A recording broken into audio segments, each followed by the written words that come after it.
Hinostage ng isang lalaki ang kanya mismong kapatid sa Tondo sa Maynila. Tumagal ng mahigit kalahating oras ang krimen. At nakatutok si Jonathan Andal.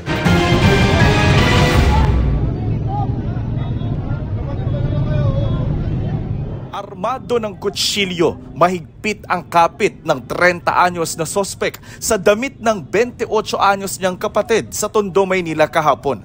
Ang hinostage tila nakikiusap sa kanyang kuya. Ilang beses din niyang sinasalag ang winawasiwas na kutsilyo.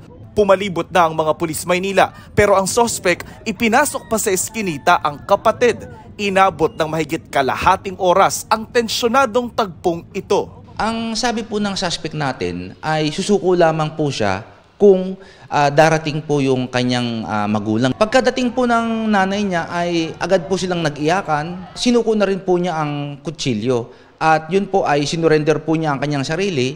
Paliwanag ng sospek, nagawa niyang mang-hostage dahil ayaw siyang ihatid ng mga kapatid pa Quiapo kung saan sana siya dilipat na ng tirahan dahil may nagbabanta raw sa kanyang buhay sa kanilang lugar sa Tondo.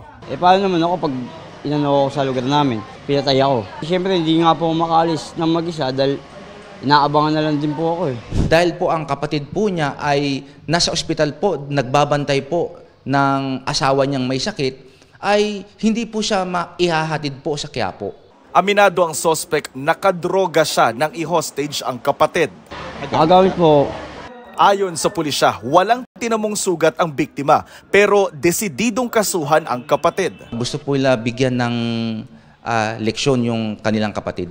Maharap ang sospek sa reklamong grave threat, grave coercion, alarms and scandal at illegal possession of bladed weapon. Nagsisisi naman daw ang sospek na ayon sa pulisya, nakulong na umano dahil sa illegal na droga at robbery snatching.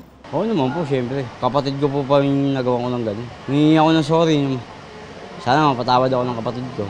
Para sa GMA Integrated News, Jonathan Andal, nakatutok, 24 oras.